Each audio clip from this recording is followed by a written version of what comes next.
Welcome, everybody. Anybody here for the first time? Welcome, welcome. Welcome back. Welcome to everyone joining us online. I'd like to start by asking you to speak to each other in service with the intention of this being a place where you meet other meditators, you build some community, not just a place to meditate and then escape, but to actually connect and make some, hopefully, wise friendships over the months and years of connecting. At home, you do Zoom breakout rooms in the Zoom. The intention is I give you a topic and you reflect on it just for like a minute or so. You keep it pretty concise. Some of you are quite good at keeping it concise. Some of you know about yourselves that you're not very good at keeping it concise, and you might want to go. I used to teach this process to children, and we'd tell the children, it's like a teacup, and don't overflow the teacup. Say, enough to fill the cup, but not so much that it overflows it. And so that can be, it's part of our kind of mindfulness. How much am I speaking? How much am I listening? You want to spill the tea. That's a whole nother party. Different kind of tea party. So I'm going to talk about mindfulness and kindness and non-attachment, kind of three different things tonight. But for the small group, reflect on kindness for a moment and what it feels like when you're kind to yourself, when you're meeting your own thoughts and emotions and sensations with kindness, when you're being kind to someone else, and not just the sort of like polite, nice, but really a feeling of warmth, of kindness towards another.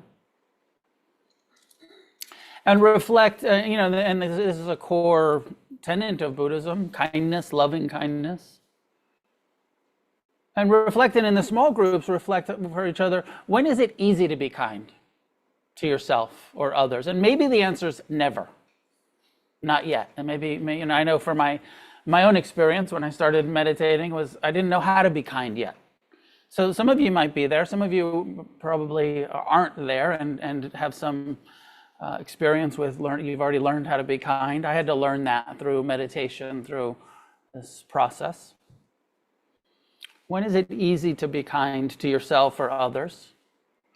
And when is it most difficult? When do you find it most challenging, perhaps even impossible to be kind? It's never impossible to be kind ultimately from our perspective, but it feels impossible sometimes when you're really triggered, when you're really offended, when you're really hurt. What are the kind of situations that you find really hard to maintain kindness? And maybe that's towards yourself or others. Often we think of kindness as how we behave in the world, but the Buddhist concept is all from the inside. How do we treat ourselves? How do we relate to our own minds? And how do we speak? And how do we listen? And how do we show up in conflict? How do we show up when it's difficult in our lives and in the world? So kindness, when's it easiest, when's it most difficult? Small groups, and at home I'll open the breakout rooms, and you just find 2 or 3 people in the room, best if they're people you don't know, so that you meet some new people to talk to. I was speaking to a friend, my friend James, who's with us on Zoom this morning. We were talking about some of the senior monks, the people that we are familiar with that have been practicing this Buddhism full-time, professionally, the professional Buddhists that ordain and practice renunciation, and they know the suttas and they know the precepts, and they maybe speak very many different languages, Thai and Pali, and can kind of translate directly the early teachings. And we were speaking about this one monk, Ajahn Sumedho, who they now call Lungpor Sumedho. They call him Grand Lungpor, which means like the grandfather.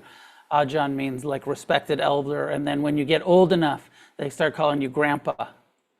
And and he's 90 years old. Maybe he's 91 and he's still teaching. And James reminded me that the beautiful thing about the mature Dharma practice is that when it really matures, it becomes so simple.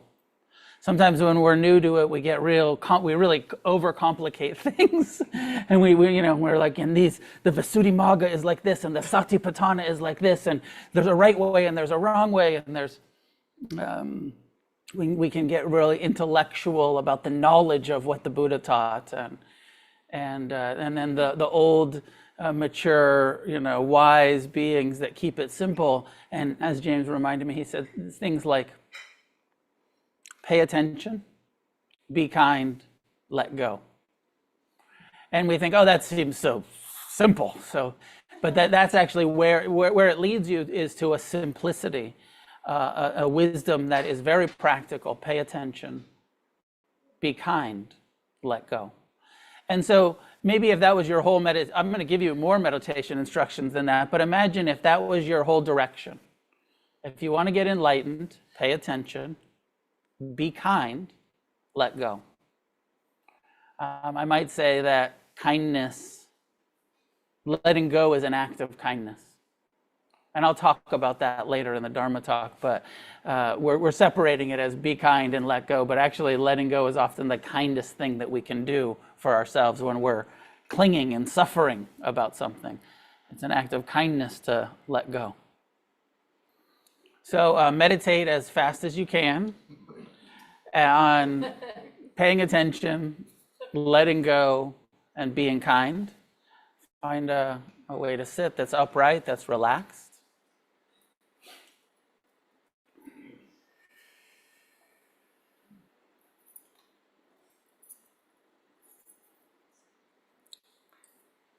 The first part, pay attention, is mindfulness. Bring mindfulness, attention, awareness into your body. And let your first act of kindness to be softening, releasing the clenched jaw, the squinched brow, the tight shoulders.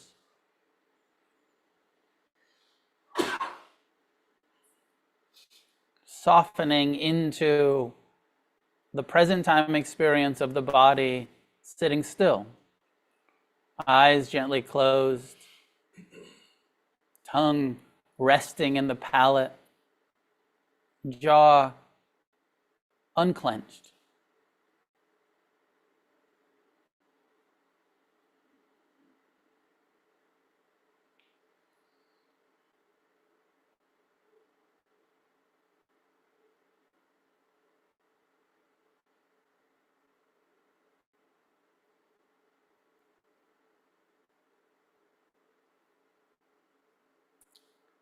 Pay attention to the sensation that your breath creates. Bring mindfulness to the body.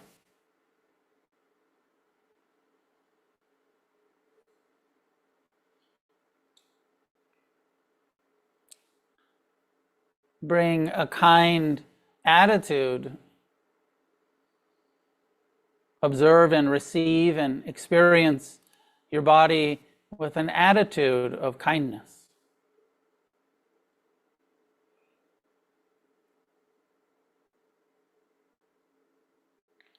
Even if you can't do that yet, or you don't know what the fuck I'm talking about, just try. Try to be friendly, to be patient. Kindness is patience, it's acceptance, friendliness. It's softening the belly each time it gets tight.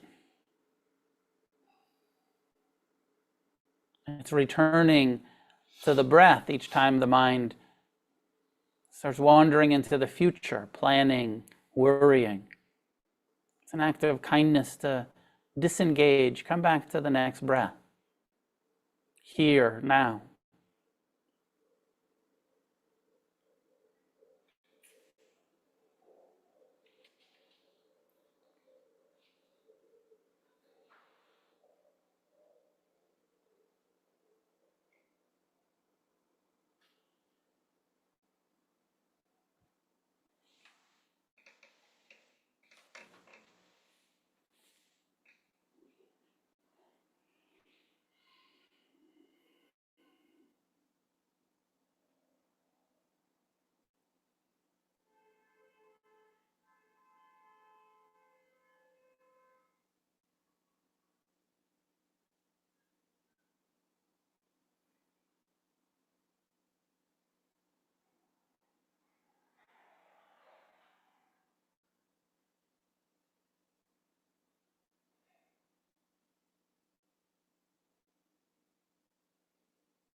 The Buddha said that all of the Dharma, the truth of reality, will be revealed right here in this body, this human form.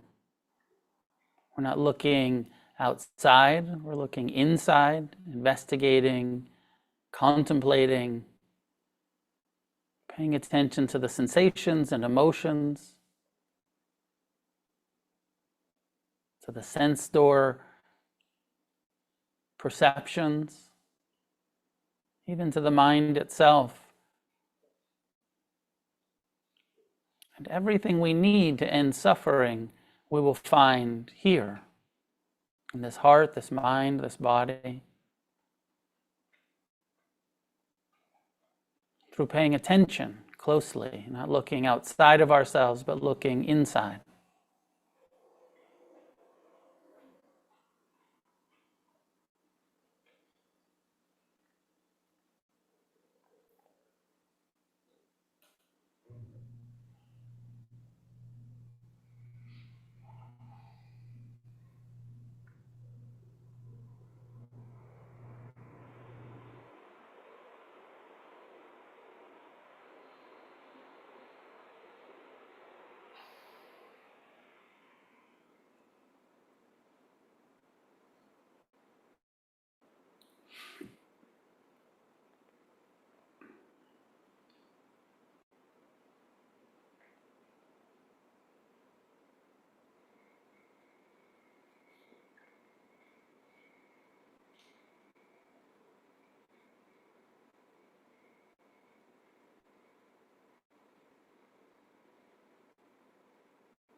When we're new to the practice, we keep it simple. Just give your full attention to the sensations that the breath creates. Learn to ignore your mind, to let the thoughts be in the background.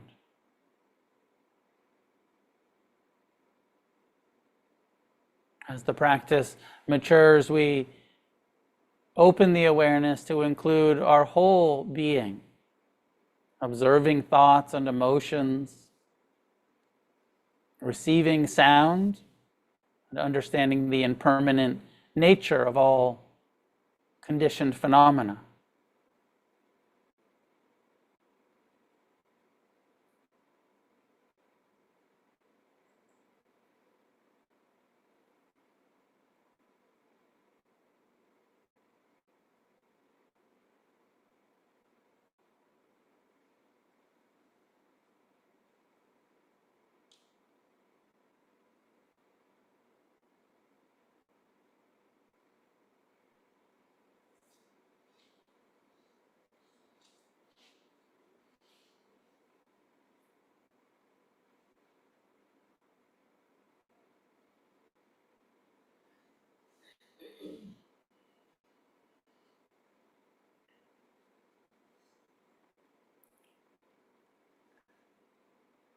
Pay attention and be kind.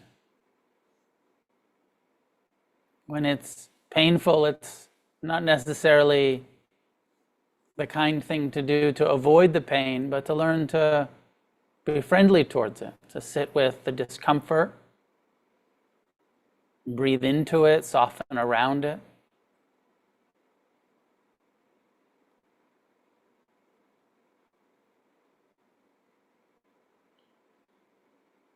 When your experience is pleasant, the kind thing to do is to allow it, to let go.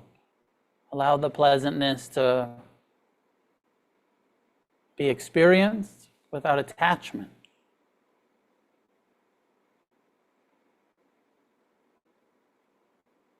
Without needing to keep it or increase it.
Let go of trying to figure it out, thinking about the future or the past.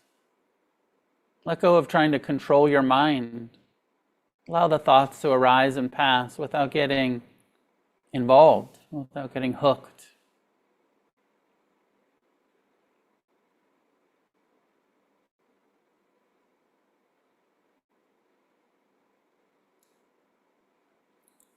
Each time you find yourself involved in a plan or a memory, a hope or a fear, disengage, come back to the body.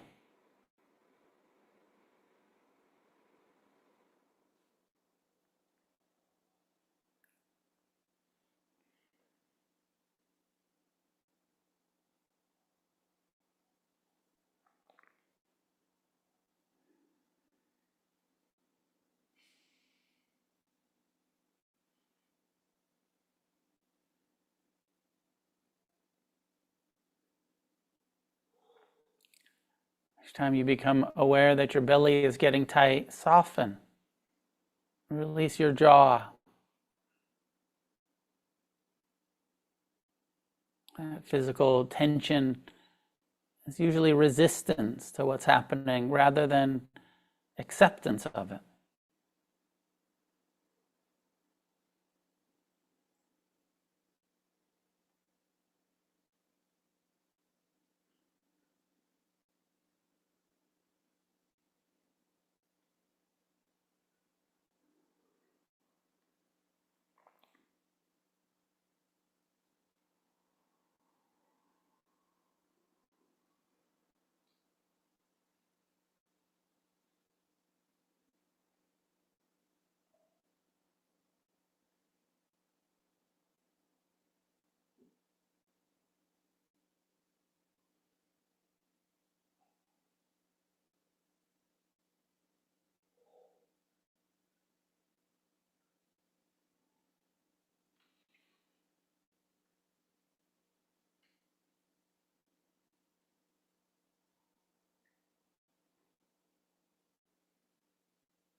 Keep reminding yourself, pay attention to the present time unfolding, these sensations, these emotions, even the thoughts that are coming, going, sounds that are rising, passing.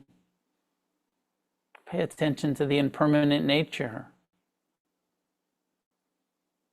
of all of the experience that awareness knows. The breath comes and goes. The heart beats, the lungs breathe, the mind thinks, all by itself.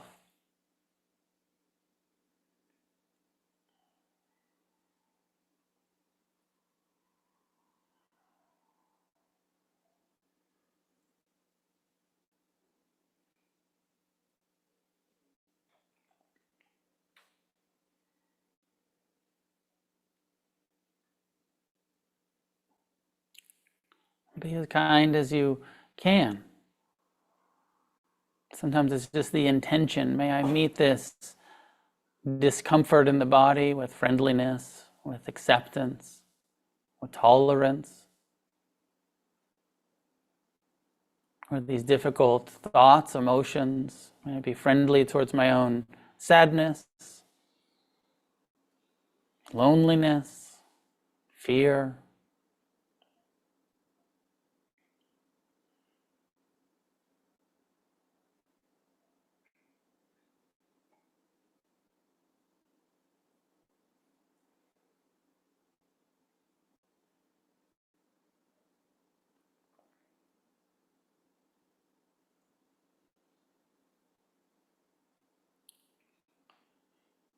Letting go doesn't mean that it will go away. It's more of an allowing.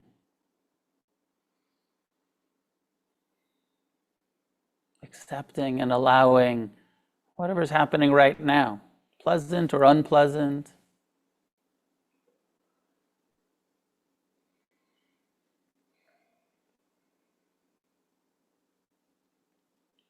Letting go of needing this moment to be any different than it is.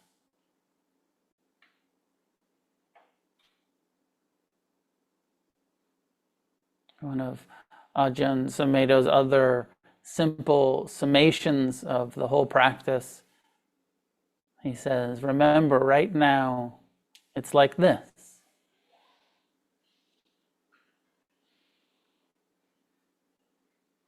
This moment is just the way it is. The craving for it to be different is the cause of suffering.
for the last few minutes, rather than paying attention in a narrow, focused way, pay attention in a more inclusive, open, expanded.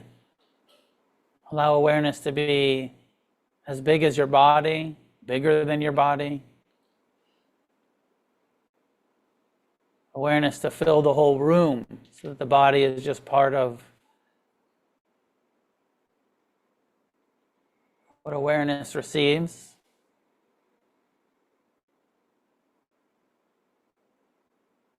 Expansive, inclusive, kind awareness.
Pay attention, be kind, let go.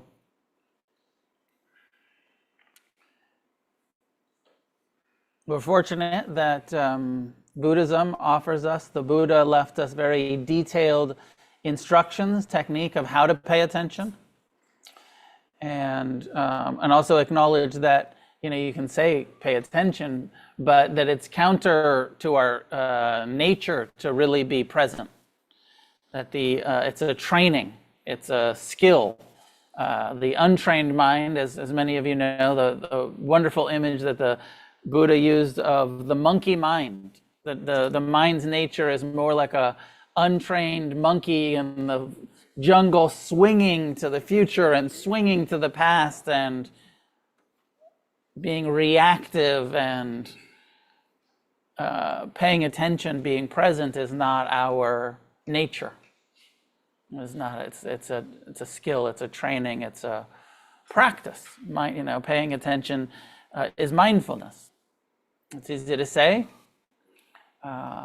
It's easy to start the practice of mindfulness, but to really develop a trained mind that is here, that is introspective, that is aware of what's happening moment to moment, that's not stuck in our own story or worrying, kind of too identified with the future or the past. To really pay attention takes time, takes practice, takes discipline.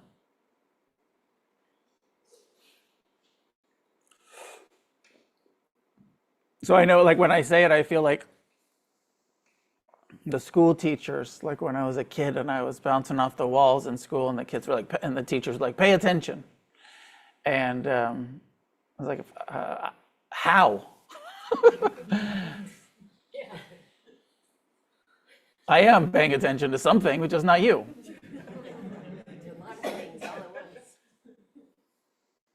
And the how is a good question. Pay attention. How do we pay attention? And this is where, Buddhism tells us how. Here's how. Sit down. Bring your attention to the sensation that your breath creates. That will help, right? Use a simple focus, mindfulness of the breath. Ignore your mind. When your mind draws your attention away from the breath, how do you pay attention? Keep coming back to the body. Keep coming back to the breath. first foundation of mindfulness. How do you pay attention?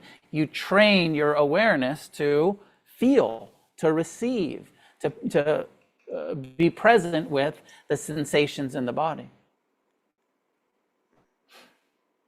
I had this image in my mind when I said that quote from the Buddha of like all of the Dharma. The Dharma means the truth about reality, the nature of things, the way things really are, free from concept, free from philosophy, free from delusion, the way things really are, the Dharma. And I said, it's right here in this body. And I had this image of like, well, where is it? If it's in this fucking meat body, the Dharma's in here? I've been looking out. I thought it was in the books. I thought it was in the teachers. I thought it was in the statues. I thought it was some mystical thing that I had to find out there. And apparently, it's all in here. Everything that we're looking for, the Dharma, will be revealed. And part of, again, how? Paying attention, coming back to the breath, coming back to the body, and investigating what the Buddha referred to as the three characteristics of all conditioned phenomena. Everything that we experience is conditioned phenomena, is everything we experience, pretty much, except for awareness. Awareness is the only thing that's possibly unconditioned, unborn, unoriginated. It's chitta. Anyways, let's not go down that path. I'll get lost. But for everything that we experience is conditioned phenomena, and all conditioned phenomena is impermanent. Pay attention to the impermanent, changing, ephemeral, transient, whatever we want to call it, changing nature of things. Pay attention to the body and how sensations change. Pay attention to your emotions and how emotions often lie to us and say, I'm going to last forever. I'm sadness and I'll be here forever. Or I'm fear, or I'm sorrow, or I'm anger. And, and the only thing impermanent about me is that I will increase until I kill you. And that sort of the emotions that tell us that they're permanent and that it's always going to be like this and it's just going to get worse, which as we pay attention, we see actually it had a beginning, it had a middle, it sustained itself for some seconds. Not even, that emotions can't even last for more than like 2 minutes without change, like the very peak of an emotion, neuroscience, I forget what but it's like 60 seconds, 120 seconds. It's like a couple of minutes. Like you can get really mad for like 2 minutes. And then it'll start to decrease. Now you can get mad. You can, right? We can have repetitive emotions and we can keep feeding them and keep stoking them. But emotion by itself, it arises, it sustains, and it starts to decrease. And then it arises, sustains for a little bit. It's like less than a minute. And then it's in a process of decreasing. I don't know exactly what that number is. I forget, but it's not long. It's not as long as the message that we get that says forever. It's going to be worse. It's never going to end. That's a delusion. That's a confusion. That's a lack of paying attention and remembering everything's impermanent. This really strong, very unpleasant emotional state will not last. It will arise, it will pass. Even when we're in like clinical depressions and it's really hard to pay attention and it feels like I'm in this permanent fog and this really, even that, if you bring some level of mindfulness, you'll see waves of it. Sometimes it's really heavy, sometimes it lifts a little bit and then it's heavy again. Not solid, it's not consistent, it's not the same. It's a changing process of depressive mind states, or anxiety, or whatever it is. Pay attention. So we have the instructions of how. How do I pay attention? Pay attention to your breath. Pay attention to your body. Pay attention to the characteristics of impermanence, and due to impermanence, the unreliable nature of a lot of our thoughts and feelings and the way that we want to create a stable, solid foundation that's it's impossible because everything's changing. There's no stability. It's a process that's unfolding. And the more we see that, then the Buddha says, and pay attention to the impersonal nature. You've been taking your thoughts personal. You've been believing your ego identification, I, me, mine. Check that out. Pay attention to that. Investigate that in the impermanent nature of even that ego self and how it is created and how it often gives us bad advice, bad information, not wisdom. One of the simple entry, and again, well, how do I break my addiction to thinking? How do I break my addiction to selfing? I, me, mine, self-centeredness. One of the ways that I gave in the instructions tonight that I've found useful and transformative in a way to do that is to do that simple reflection of like, okay, as I'm paying attention, I see the body's breathing all by itself. I don't take it that personal. Like I do, there's that sense of like, oh, I'm breathing in and I'm breathing out. But as you start to settle into meditation, you start to see, where's this I that is breathing? The body's just breathing by itself. Awareness is receiving the sensations of the breath, but it's not, I'm not sometimes we're controlling the breath. We have some influence over our breath. I can choose to take a deep breath. I can choose to hold my breath. But when I'm asleep, the body keeps breathing by itself. When I'm meditating, I'm just aware of the body breathing. The heart beats all by itself. Maybe, we have less influence over the heart. I mean, of course, you can do some exercise and get your heartbeat up. But the heart just keeps beating all by itself. The nervous system just feels all by itself. You're not sitting here being like, knee, you should ache. You've been sitting still for 20 minutes. You should hurt now. It just does it. Just like, hey, fuck you. Why are you sitting still?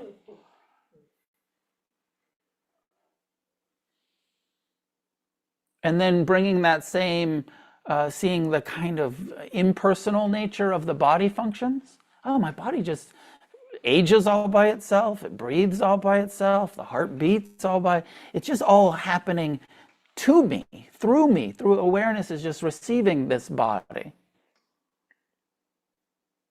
And starting to get that relationship to our mind. Oh, my mind also thinks all by itself. Tend to take it pretty damn personal what I think. Get real attached to my views and my opinions and my memories and my ideas and but you start to see like, oh, the mind does have a mind of its own. I sit down and meditate, and in some way or another, don't you tell your mind, hey, shut the fuck up, I'm gonna meditate. And then your mind says, fuck you, I'm gonna plan. I'm gonna remember, I'm gonna judge, I'm gonna criticize you that you're not a very good meditator. I'm not shutting up, you shut up. And then you start to see like, well, I'm not doing that to myself on purpose. What is that non-volitional, the term, like not on purpose, I'm not trying to think. My mind continues. There's that book, Thoughts Without a Thinker. But, you start to see like, oh, there's all of these thoughts, but I'm not thinking them. They're thinking themselves. I'm not trying to be critical. My mind's just being critical. I'm not trying to judge. My mind's just judging. It's just like the heart is just beating and the lungs are just breathing and the nervous system is just being nervous. And the digestive system is just being digestive. And the mind is just thinking. That's its job. And it's not often thinking wisdom until it's trained, until we actually put some wisdom in there, develop some wisdom in there, uncover some wisdom. The untrained monkey mind is filled with confused, self-centered, fear-based comparisons, judgments, fears.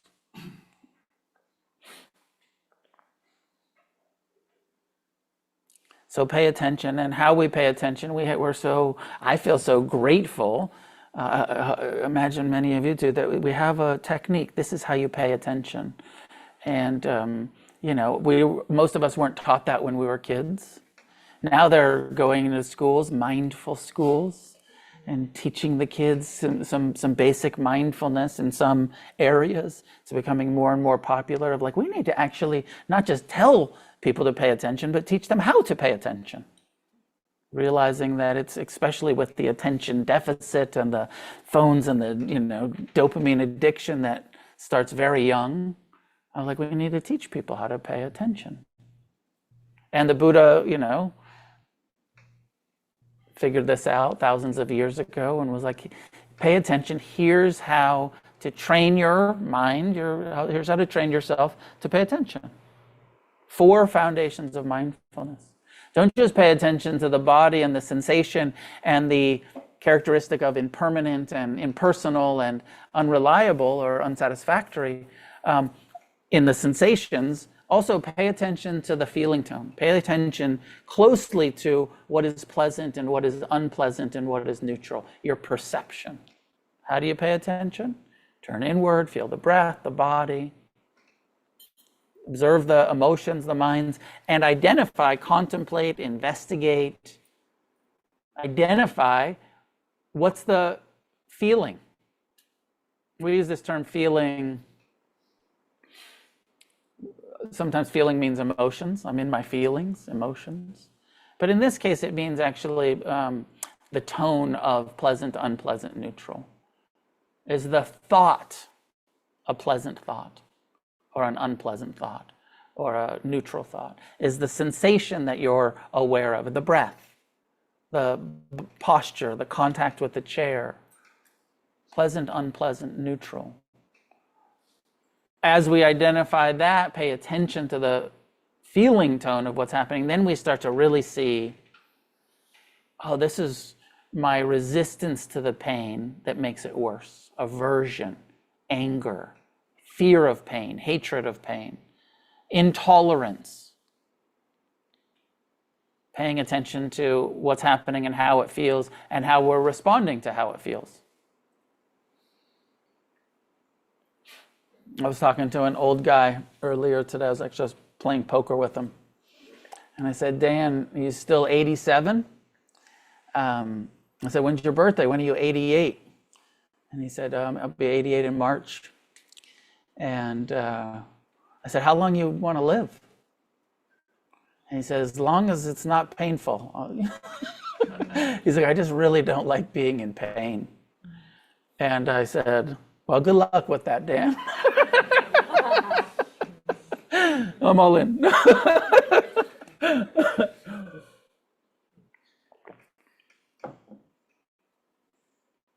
We're just not good at being in pain. The untrained mind doesn't have a lot of compassion, doesn't have a lot of mercy, doesn't have a lot of, but mindfulness, paying attention, teaches us, oh, I can sit here and be uncomfortable. So, in the beginning, maybe not very good at it. And then as you start to sit longer, you start to see like, yeah, it's just pain. The body, the nervous system doesn't like it much.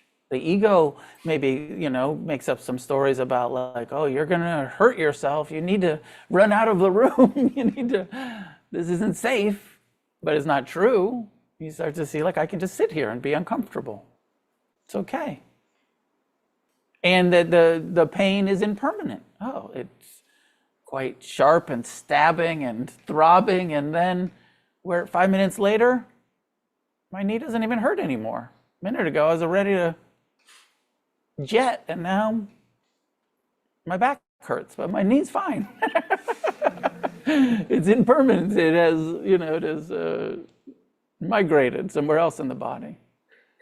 My belly's soft, but my jaw is clenched. Okay, releasing my jaw, now my belly's tight. Sort of whack-a-mole with tension in the body that happens. Pay attention to what's happening and how it feels and how we're responding to how it feels. Pay attention to the changing nature of things, the impersonal nature of things.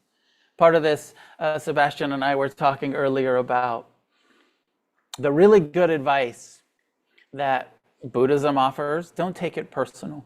That he was talking about how he also learned that from the Four Agreements. Don't take it personal. And then he was telling me that some OG recently was like saying, yeah, just don't take it personal. And like, such good advice, don't take it personal. But how the fuck do I not take it personal when my whole survival instinct ego structure is like taking it personal? We're wired in a self-centered, how dare you talk to me like that, self-cherishing, self-defending.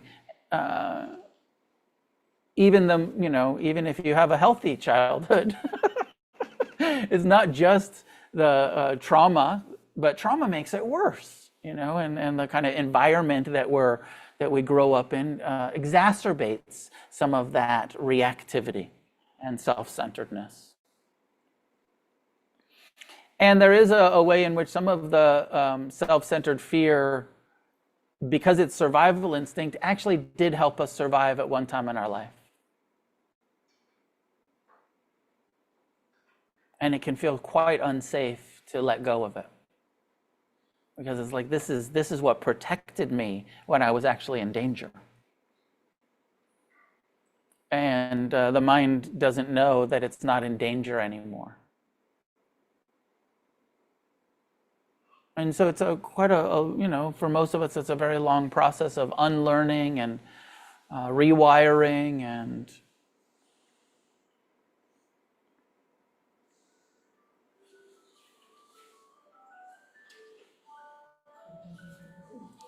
in some ways, paying attention leads to kindness, right? The simple advice, pay attention, be kind.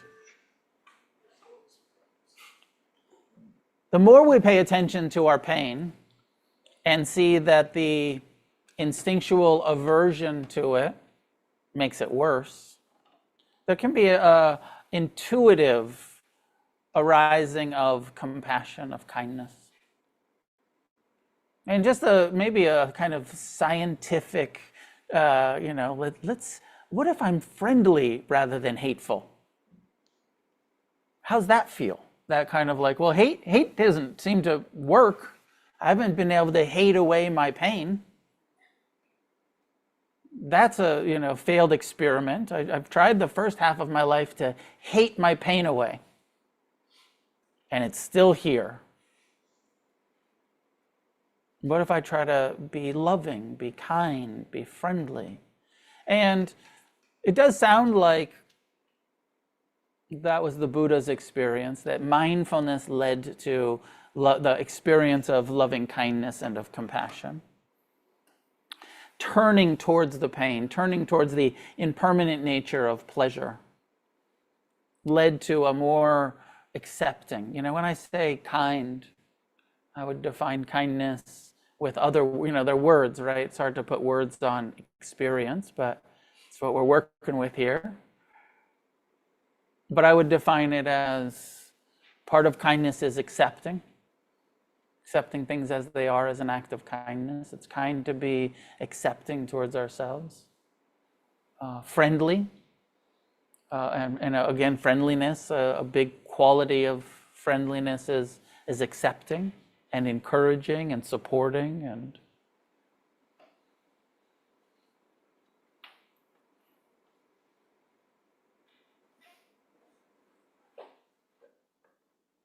so mindfulness may and will, eventually lead to, teaching us how to be kind if we include the feeling tone as part of what we're paying attention to. And that the Dharma will be revealed in this human form. You don't have to look out there. You have to check out your relationship to your pain. You have to check out your relationship to the impermanent nature of thoughts and emotions and sensations, and the impermanent nature of pleasure, and that instinctual tendency to cling.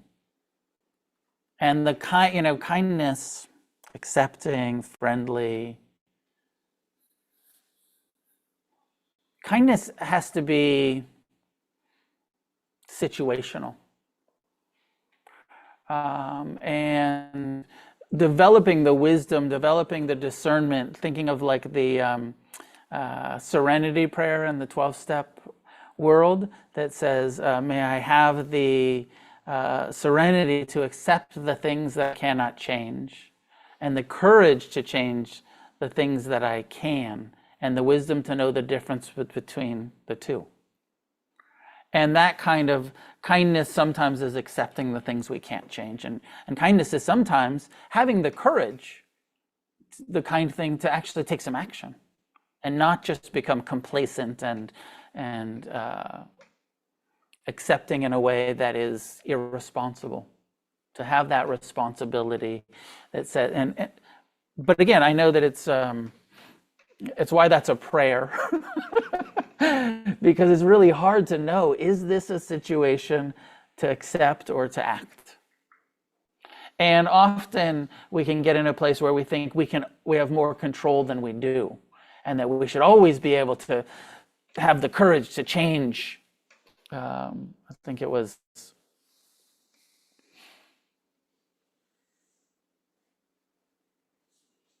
I remember seeing some quote, probably kind of bumper sticker quote, or maybe it was Maya Angelou or somebody like that said something like, when I can no longer accept the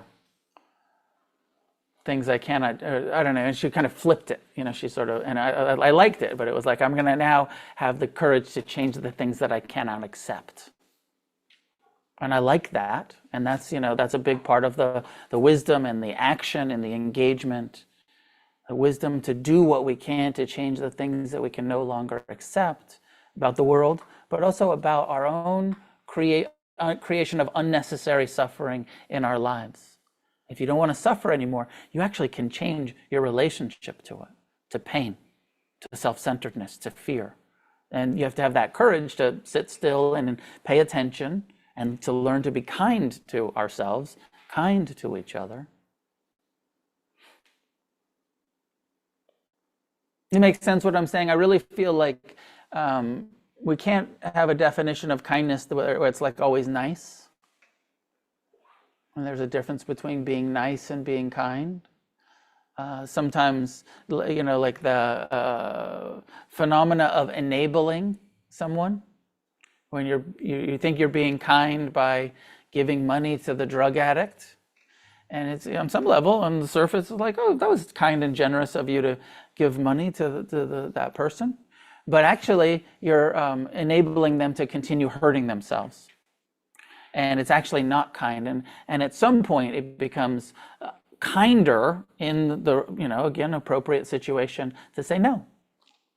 And no becomes an act of kindness. No doesn't feel very kind. Yes feels kind, feels generous, but sometimes the kindest thing to do is to say no, including to ourselves. Like even in maybe a simple example, when you're sitting here meditating and your body says, you should shift out of this discomfort.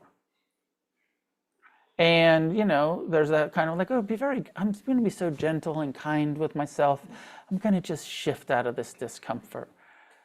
And, there's a place for that. I don't want to be too pushy about sitting still.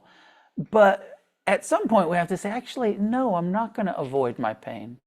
I'm going to sit here and learn to be uncomfortable and stop running from it and stop thinking, oh, I'm uncomfortable, so I have to get away from it, rather than I'm really trying to learn to be with it and no to that part of the mind that says avoid pain. And yes to that part of the mind that says, I'm going to learn to change my relationship to pain. I'm going to learn to have a wise, kind, compassionate relationship to it. So with generosity, sometimes it's kind to give, sometimes it's unkind to give. Sometimes it's unkind to say no.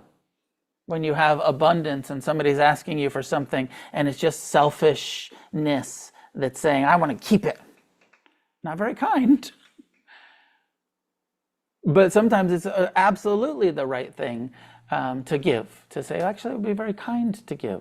Does it make sense? So that kind is situationally situational ethics. I don't know, kind of, it really depends on, rather than it's always kind to give, it's always kind to,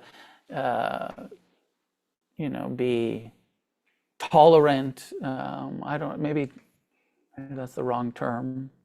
Probably need to be tolerant towards each other. I asked some monks about this once of like, where's the place for sternness or fierceness or self-defense and one of the things that the monks told me is they said, we train each other. There's the sort of senior monk that trains the junior monks, and it's our duty to admonish each other, and it's an act of kindness to point out when, and it's the nature of that relationship, right? To say like, hey, if I'm breaking any rules, please point that out to me. I want to follow the precepts. I want to follow, I want to learn this thing. And it's the senior monk's job to, kind of, but when you're admonished, which means criticized, I don't know about you, but I don't like it. It doesn't feel, oh, that wasn't very nice of you to point out that I was fucking up. I'd rather you just co-sign my bullshit, please. But it's actually very kind when that's the contract, when that's the nature of the relationship, to admonish, to say, hey, not cool. That isn't in line with what will lead to freedom. That isn't in line with what will lead to happiness.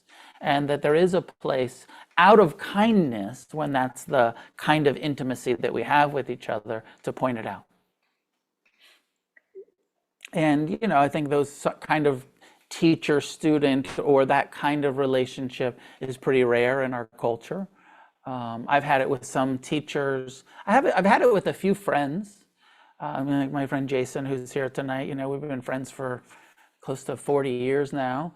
And we and we admonish each other, like there, we have that sort of relationship where both been practicing the Dharma for a long time, and we'll talk to each other about our stuff, and we'll, that sort of, we have that commitment to be like, oh yeah, if I'm fucking up, point it out to me, and we might, that defensiveness and all of that might come around it, but it's an act of kindness, not like I want to put you down, but I actually want to lift you up by helping you see something you're not seeing.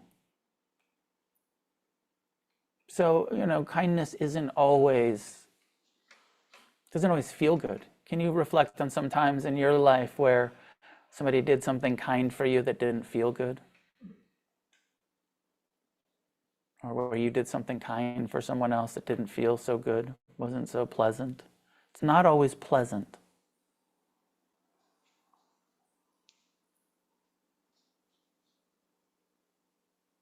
There's the practice in the Native American tradition of generosity that I'm aware of, where they get together, and I've checked this out with some people that walk the Red Road, the Native American spiritual path.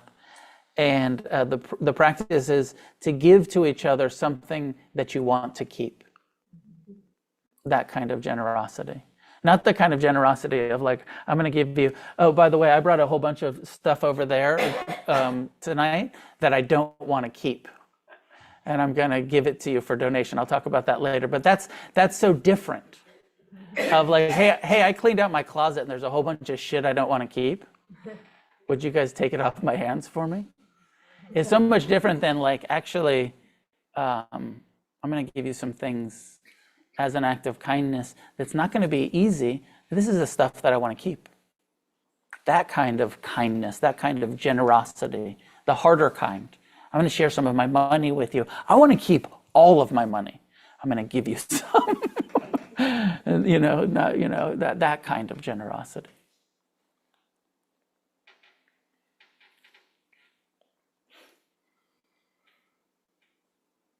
Sometimes kindness is sitting in our pain and learning to be more tolerant and more merciful and eventually compassionate towards pain. Sitting with it. Sometimes kindness is letting go, is Sometimes it's the kindest thing we can do to have a good boundary with somebody who's not kind to us. And even when it's a family member, or it's somebody that there's a long-term friendship or relationship with, and rather than using that painful relationship as another place to be tolerant, it's actually an act of kindness to say enough. And this is, again, tricky. It's that serenity prayer, wisdom to know the difference, discernment that we have to develop, because we don't want to go too far to be like, oh, you offended me once, we're done. And in Sangha, this relational and in recovery communities and Buddhist Sanghas and friendships and families, there's this image that's used. A teacher shared it with me decades ago. He said, don't think of the Sangha as this ideal place where everybody's spiritual and therefore kind and wise. And he said, think of the Sangha as a rock tumbler, where everyone comes in here with their jagged edges. Everyone comes in here because they're suffering and self-centered and afraid, and they come in here to develop wisdom and to meditate and to study the Dharma with their jagged edges. And it's by bouncing, you put a bunch of jagged rocks into a circular tumbler, and it's by bouncing up against each other. It's the conflicts and the forgiveness and the romances and the impermanence, and it's that cycle of impermanence and of connection and interaction and conflict that actually smooths us out. We're not perfect. We're not a bunch of smooth people. We're a bunch of jagged, prickly pricks that come in and say, I want to be wise, I want to be kind, I want to be compassionate, I want to be loving, and I don't know how. That's why I'm here. And I might offend you in the process, and you might offend me in the process. And that's why we're going to learn how to forgive each other. And that's why we're going to learn how to accept each other. And so there's that, so some of that is a necessary part of the path. That having been said, we have to be careful to not use that kind of perspective to justify staying in abusive relationships or in unhealthy communities. So you want to do that kind of rock tumbler work with people that are at least a little bit healthy and a little bit willing to take some responsibility for their own shit, and not just narcissists gaslighting you all of the time. You know what I mean?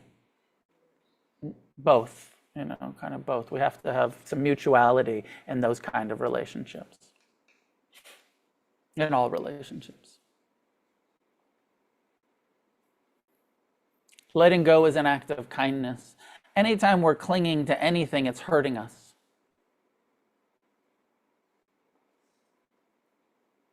Do you know that? In your core yet? Anytime we're holding on to anything that is impermanent, it's hurting us. But letting go doesn't mean avoidance. It doesn't mean detachment. It doesn't mean separateness from. Letting go means connected, friendly, present, non-controlling. I can't control you. I can't control the situation. I can't control the world. But I can be connected and passionate and engaged and willing to try my best to change the things that I cannot accept about the delusional situation of this planet. Non-attachment in needing it to be different than it is, not non-attachment in wanting it to be different than it is, and working for a positive change. That makes sense? That attachment, and the second noble truth says tanha, which is craving, attachment, clinging, is the cause of all human suffering. The end of suffering isn't the end of desire. It's the end of craving, which says, I need. And I need being downgraded to I want. And I don't think I want is ever leaving us. It's natural to want justice. It's natural to want equality. It's natural, it's healthy to want things to be wise. But needing things to be wise in a world that is not wise creates so much suffering. So wanting it and working for it and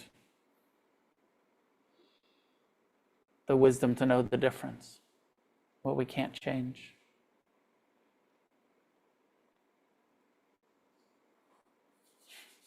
The Dharma is simple. Pay attention, be kind, let go. What do you think?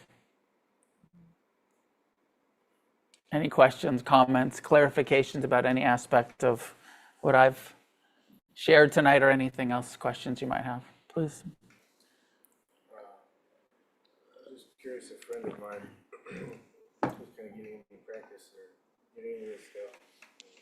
You know, I'm not a teacher, of course, but he's resistant to sitting because he's got, I think, maybe a medical condition like narcolepsy or something, but also like some trauma attached to that, like having issues at school and at home, and when he would try to sit down, just always fall asleep. It's like, fucking hate it, it sucks. I'll just try to be mindful all day, every day. All right, good luck. But, you know, and then there's walking meditation and stuff like that. I'm just curious what you would say or recommend for something like that. I'll try to repeat the question about a friend who's getting into Buddhism and falls asleep all the time when they're meditating and wants to find a way to practice, to pay attention without doing the sitting still part of paying attention. And I like the question also because it reminded me that one of the things I didn't say that I wanted to say with that kind of pay attention part, the Buddha gives us the 4 foundations of mindfulness: breath, body, feeling tones, mind states, emotions, states of mind. And then he says, now practice this in all, he says there's 4 formal postures: sitting, sit still, learn to sit still. He says also learn to stand still, mindfully. So that might be one of the answers for him of like, okay, how about standing meditation? Are you going to fall asleep standing? Maybe, but he could try it, like try to stand still.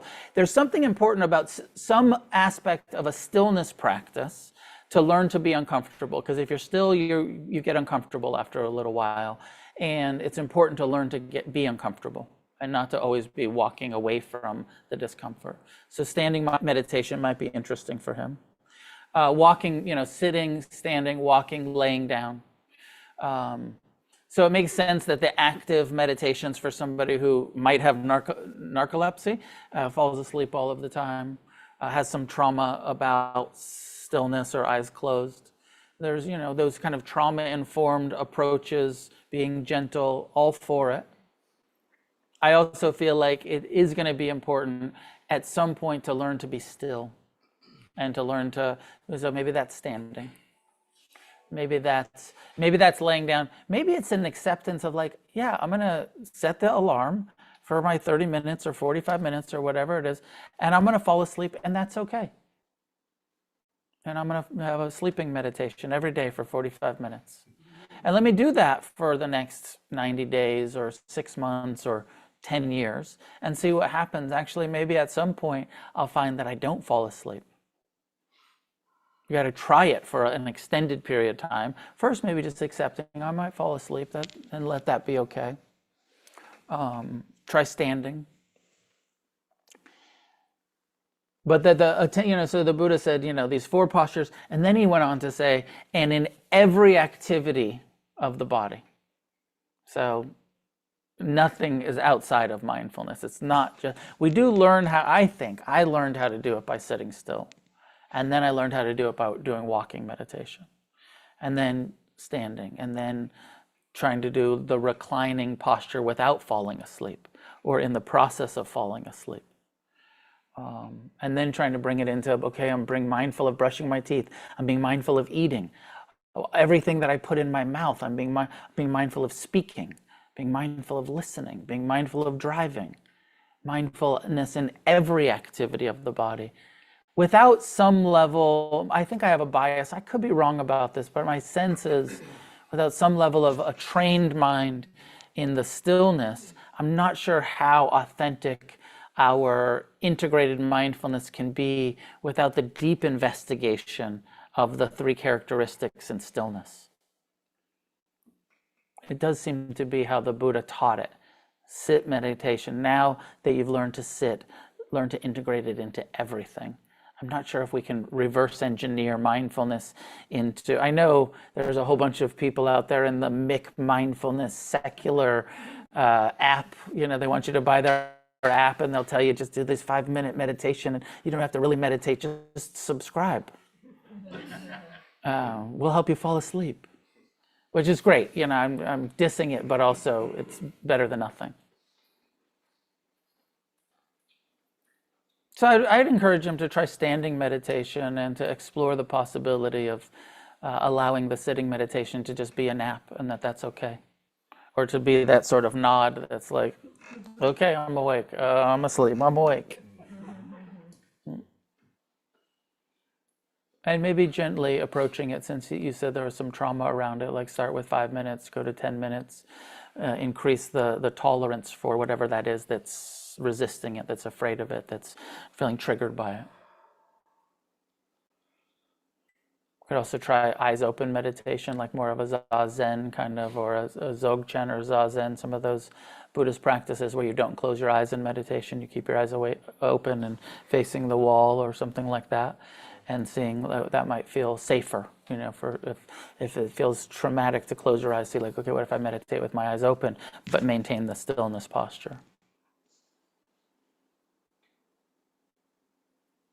Some of those things might help. At home, Jay, go ahead, jump in for a question, comment. Yeah, I don't know. While you're talking about paying attention, it just occurred to me it's kind of a funky phrase, pay attention. Like it's like attention's currency or something. Like I got $10 of attention here. I'll pay some of it to you. I don't want to pay retail. I'll pay wholesale. And also, sometimes you say give attention. Like, can you give me your attention? No, but I'll pay attention because I want something back. Right? I want, but I don't know. I was just wondering if, like, is that just a English thing that we call paying attention, or is that how other cultures think of it? I don't know. Anybody know the etymology of pay? It's to give, to. Yeah, there's some currency. Pay is sort of an idiom, I guess. an idiom. Expression. Yeah. In Spanish, it's actually like lend me attention. Lend. Pay attention. Lend me your attention. Lend me your attention. Give me. Lend me. It's like lend, but it's like I'm giving it Yeah. to you, but you have to give it back. Yeah, and that's what Jay's pointing out, is that it becomes this almost capitalist sort of like, I will pay attention. I made the bad dad joke earlier to my wife. I said, I'm so broke I can't even afford to pay attention. Which I remember hearing somebody say decades ago, and it stuck with me. So broke I can't afford to pay attention. I'm with you, Jay. Maybe that's why we use mindfulness most of the time rather than pay attention, because mindfulness doesn't have that currency or exchange, or it's just kind of give yourself your attention, and that's of course what we mean by pay attention to what's happening. Give, and even pay. It does feel. I like to think sometimes of receive. Awareness isn't external. Awareness is here and it's receiving what's happening. And so really in mindfulness, and what attention does is receives. It's receptive. It is, whatever's happening is happening, and awareness is here. And where is the awareness? What are we paying attention to? What are we giving our awareness to? Because we're always aware of something.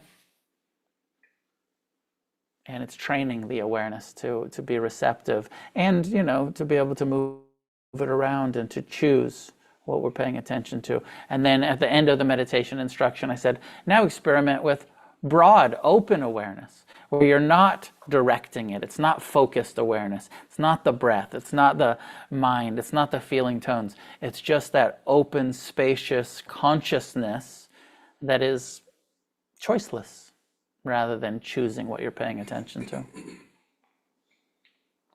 Okay, we'll leave it there for tonight. Can I add, in Mandarin, it's actually be an expert in your heart. Paying attention? Yeah. Oh, I like that. What's the word? It's 2 words, expert and then heart. Did you get that? Did you get that at home?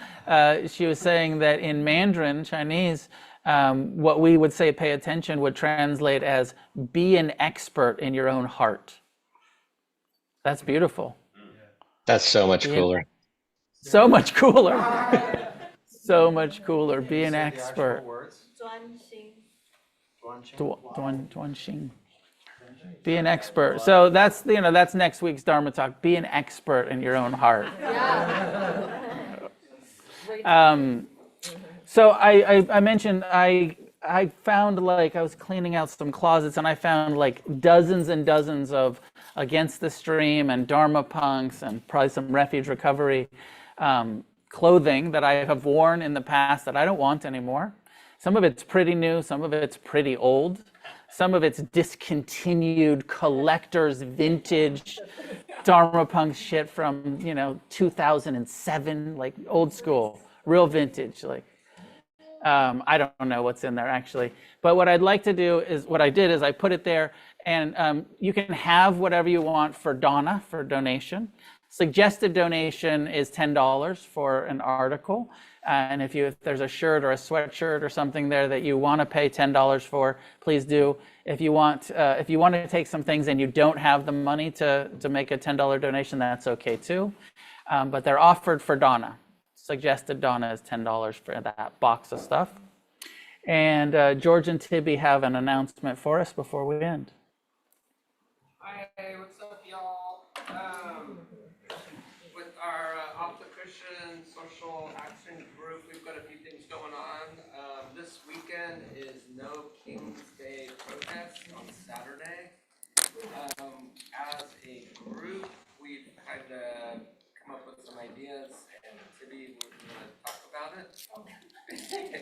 Hey,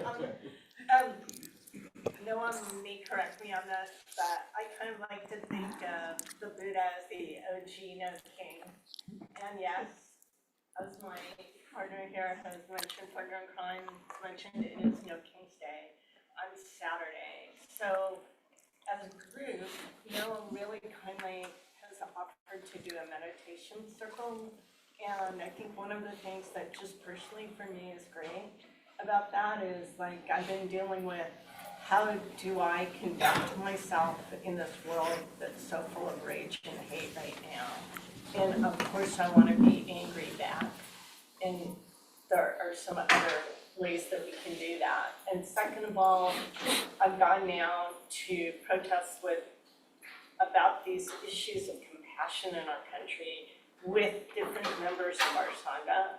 And I have to tell you that it's been really profound to do it together, and it has really changed that experience. So this Saturday, we're gonna go, and I heard you guys actually sort of we were originally thinking of doing it 11 o'clock in Santa Monica, but George told me that you guys thought maybe... It's pretty far north, we were thinking. What are you thinking, George? So there's one on Ocean Avenue in Montana, which is pretty far north. I just looked it up. There's one right here on Abbot Kinney and Venice Boulevard. I think if we're gonna sit down and meditate as part of a larger protest going on, there's probably more room in Santa Monica than at the intersection of Venice, like in the park, we could do something. But Venice is like, that's our hood, this is our, it's so close, so I'm torn, I'm willing to go anywhere. Does anybody, just a rough show of hands, does anybody wanna join, and does anyone have, oh, cool, okay. What time? So 11, I think. before can you guys see me? Everyone, it's powerful if it's just two of us, but it's really powerful if there's more of us, right? So you just see me, we wanna add you to the little WhatsApp circle before you leave, but then We you can talk say afterwards. where we're gonna go. You 11 guys or say what? where we're gonna go, I'm good. If you're interested, come, let's huddle after, just real quick, we'll make it fast. Last time we all wore like our Dharma Punx, we had some bandanas and stuff just to try to make it feel collective. But yeah, let's just talk about it after so the people that wanna leave can go home. One more thing, the following Saturday, October 25th, we have a group volunteer day at the Westside Food Bank. I think we've got about 12 people signed up so far. We need about 15 to 20 people to satisfy their requirement. It's from 11 to 1. Come talk to me afterwards about that also. I'll give you all the information. Is that everything? That's it. Oh, and we got our food donation box. We are doing a food drive also. So don't just clean out your closets, clean out your cabinets too. And bring your goodies that aren't expired. Thank you. I would say one thing, and that is the ossification, this group that we're talking about, it was enacted, I think, a little bit to how do we take what we're all talking about in here and walk outside with it. So it's that. Thank you. Yeah, I'll be there on Saturday. We will talk about it, but I'd like it to be more of a silent meditation protest than shouting and marching. And as a community, us finding a place to sit together and saying like we're gonna, sit and actually develop some compassion for the suffering on all sides of the equations. So join us for that. Stick around. We'll talk about that. Class is done by donation. Against the Stream is pretty broke actually, and we need your support. So be as generous as you can be. Please consider becoming a monthly supporter if you're not already. Consider if you can give $50 or $100 a month, just so that we have enough to pay the rent and keep the center going. Please consider a monthly offering rather than a few bucks when you come for class. But anything is appreciated, and everyone's welcome regardless of ability to pay. So anything, any goodness, any merit, any positive karma developed from our practice and discussion tonight be shared outward in all directions. And each one of us get as free as possible in this lifetime. And together may we create a positive change, a positive shift on the planet. Good to see everybody. See you next week, or see you Saturday at the meditation party.